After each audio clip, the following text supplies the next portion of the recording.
ஒரு நிமிஷம் கற்பனை பண்ணி பாருங்க.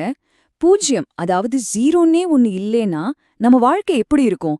இல்ல நாம தினமும் பயன்படுத்துற எண்கள் அதெல்லாம் இல்லேனா? சரி, இந்த மாதிரி ரொம்ப முக்கியமான கண்டுபிடிப்புகளுக்கு எல்லாம் பின்னாடி ஒரு பேரரசு இருந்திருக்கு. அதுதான் குப்த பேரரசு. இந்த குப்த பேரரசோட காலத்தை, அதாவது கிபி 3வது நூற்றாண்டுல இருந்து 6வது நூற்றாண்டு வரைக்கும் இந்தியாவோட பொற்காலம்னு சரித்திரம் சொல்லுது. ஆனா பொற்காலம்னா அப்படின்னா என்ன? சும்மா தங்கம் நிறைய இருந்துச்சா, இல்ல அதுக்கு மேல வேற ஏதாச்சும் அர்த்தம் இருக்கா? சரி வாங்க, அடுத்த சில நிமிஷத்துல இந்த பேரரசு எப்படி உருவாச்சு, ஏன் இவ்ளோ பிரகாசமா ஜொலிச்சது, அப்புறம் உலகத்துக்கே என்னவெல்லாம் குடுத்துட்டு போயிருக்குன்னு நாம ஒன்னொன்னா பார்க்கலாம்.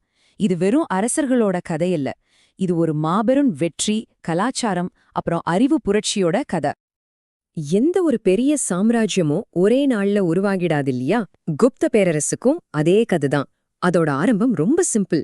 கங்கை நதிக்கரையோரமா ஒரு சின்ன வம்சம். அங்கிருந்துதான் இந்த மாபெரும் கதை தொடங்குது. இந்த வம்சத்தோட முதல் சில அரசர்கள் அடித்தளம் போட்டாங்க. அது சரிதான். ஆனா முதலாம் சந்திரகுப்தர்னு ஒருத்தர் வந்தார் பாருங்க, அவர்தான் மொத்த ஆட்டத்தையுமே மாத்தி இந்த வம்சத்தோட தலையெழுத்தையே மாத்தி எழுதினாருன்னே சொல்லலாம். இங்க பாருங்க, இது ரொம்ப சுவாரஸ்யமான விஷயம். அவங்களுக்கு முன்னாடி இருந்தவங்க மகாராஜா, அதாவது பெரிய அரசர்னு பட்டம் வச்சிருந்தாங்க. ஆனா சந்திரகுப்தர் என்ன பண்ணாரு? மகாராஜாதிராஜான்னு மாத்திக்கிட்டாரு. அப்படின்னா பெரிய அரசர்களுக்கெல்லாம் அரசர்னு அர்த்தம். பாத்தீங்களா? அந்த ஒரு பட்டப்பெயர் மாற்றத்திலேயே அவரோட லட்சியம் எவ்வளவு பெருசுன்னு நமக்கு புரியுது. சரி, ஒரு சின்ன அரசரா இருந்தவர் எப்படி அரசர்களுக்கெல்லாம் அரசரானாரு? அதுக்கு பின்னாடி ஒரு ஸ்மார்ட்டான மூவ் இருந்திருக்கு. அதுதான் அப்போ ரொம்ப சக்தி வாய்ந்ததா இருந்த லிச்சாவி குலத்து இளவரசி குமாரதேவியோட திருமணம். இந்த ஒரே ஒரு கல்யாணம் அவருக்கு மிகப்பெரிய அரசியல் பலத்தை கொடுத்து பேரரச விரிவாக்குறதுக்கு கதவை திறந்து விட்டுச்சு. முதலாம் சந்திரகுப்தர் அடித்தளம் போட்டாருன்னா, அவரோட மகன் சமுத்திரகுப்தர் அந்த அடித்தளத்து மேல ஒரு பெரிய கோட்டையே கட்டினாருன்னு சொல்லலாம். அவர் ஒரு பயங்கரமான போர் வீரர். வட இந்தியாவுல ஆரம்பிச்சு தென்கிழக்கு கடற்கரை வரைக்கும் கண்ணுல பட்ட ராஜாக்கெல்லாம் ஜெயிச்சு பேரரச ஒம்பமா விரிவுபடுத்தினாரு. அவரோட வெற்றிகளுக்கு இன்னிக்கும் சாட்சியா நிக்குது அலகாபாத் தூண் கல்வெட்டு. இப்போ பாருங்க, சமுத்திரகுப்தர் போர்கள் மூலமா பேரரசை நல்ல நிலைநிறுத்திட்டாரு. நாடு முழுக்க அமைதி வந்துருச்சு. இனிமே போருக்கு என்ன வேலை? அதனால குப்தர்களோட கவனம் அடுத்த கட்டத்துக்கு போச்சு. அதாவது புதுமைகள், கண்டுபிடிப்புகள்னு திரும்ப ஆரம்பிச்சது. இங்கிருந்துதான் அவங்களோட உண்மையான பொற்காலமே தொடங்குது. குறிப்பா சொல்லணும்னா, 2ஆம் சந்திரகுப்தர் விக்ரமாதித்யர்னு ஒருத்தர் இருந்தாரு. அவரோட காலத்துல தான் கலை, இலக்கியம், அறிவியல்னு எல்லா துறையும் அதோட உச்சத்தை தொட்டுச்சு. நாம முதல்ல கேட்டோம்ல, பொற்காலம்னா என்னன்னு. இப்போதான் அதுக்கு உண்மையான அர்த்தம் கிடைக்குது. யோசிச்சு பாருங்க, கணிதம், வானவியல், இலக்கியம், கலை, மருத்துவம், ஏன் மெட்டலர்ஜி, அதாவது உலோகம் சம்பந்தப்பட்ட அறிவியல் வரைக்கும் மனித அறிவோட அத்தனை முக்கியமான துறைகள்லயும் ஒரு பெரிய புரட்சியே நடந்துச்சு குப்தர்கள் காலத்துல. எல்லாத்தைய விட முக்கியமானது இதுதான், 0. ஆமா, 0. அந்த கான்செப்டையும் அதோட சேர்த்து நாம இன்னைக்கு வரைக்கும் பயன்படுத்துற இந்த டெசிமல் சிஸ்டம், அதாவது தசம எண்முறையையும் அவங்க தான் உருவாக்குனாங்க. இது எவ்வளோ பெரிய விஷயம்னா, இந்த ஒரே ஒரு கண்டுபிடிப்பு தான் இன்னைக்கு நாம பாக்குற கம்ப்யூட்டர் உலகம், டெக்னாலஜின்னு எல்லாத்துக்கும் அடித்தளமா இருக்கு. அரசர்கள் கலையையும் அறிவையும் எந்த அளவுக்கு மதிச்சாங்கன்னு தெரியுமா? 2ஆம் சந்திரகுப்தரோட அரசவையில நவரத்னங்கள்னு 9 பெரிய அறிஞர்கள் இருந்தாங்க. கவிஞர்கள், கலைஞர்கள், விஞ்ஞானிகள்னு ஒரு டீம் மாதிரியே வச்சு அவங்கள ஆதரிச்சாங்க. இது நாம மட்டும் சொல்லல. அப்போ இந்தியாவுக்கு வந்த ஃபாஹியான்னு ஒரு சீன பயணி இருந்தாரு.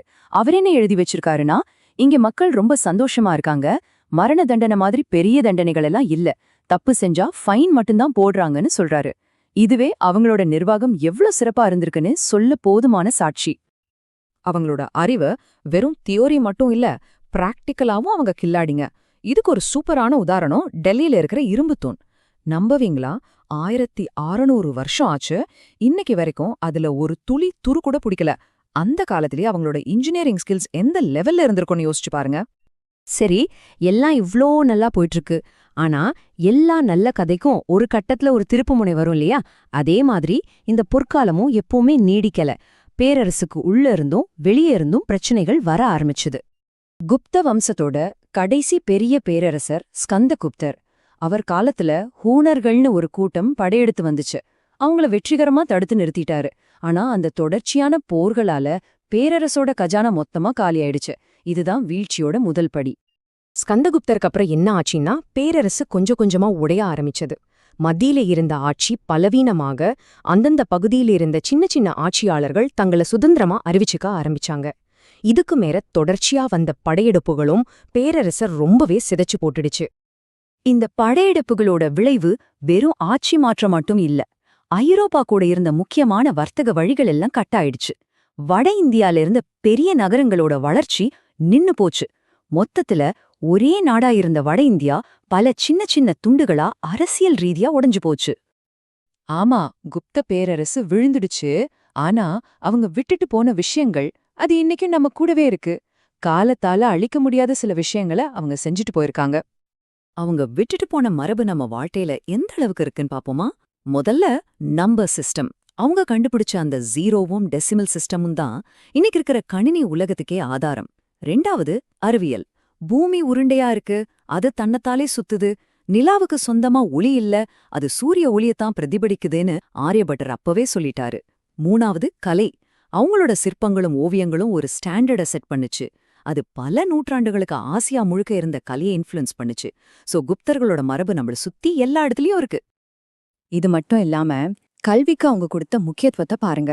உலக புகழ் பெற்ற நாளந்தா பல்கலைக்கழகம் மாதிரியான பெரிய கற்றல் மையங்களை அவங்க தான் உருவாக்குனாங்க. ஒருவேளை இந்த மாதிரி இடங்கள் இல்லனா பல விலைமதிக்க முடியாத அறிவும் புத்தகங்களும் அழிஞ்சு போயிருக்கும். அதையெல்லாம் பாதுகாத்து அடுத்தடுத்த தலைமுறைக்கு கொண்டு சேர்த்தது இந்த மையங்கள் தான். இப்போ நீங்க கொஞ்சம் யோசிச்சு பாருங்க, குப்தர்களோட எந்த கண்டுபிடிப்பு இன்னைக்கு உங்க உலகத்தை அதிகமா பாதிக்குது? நீங்க தினமும் பாக்குற இந்த ஸ்கிரீன்ல இருக்கிற நம்பர்ஸா, இல்ல வானத்துல இருக்கிற கோள்களை பத்தி நமக்கு தெரிஞ்ச விஷயங்களா, இல்ல நீங்க ரசிக்கிற கலைகளா? எதுவா இருக்கும்னு நினைக்கிறீங்க?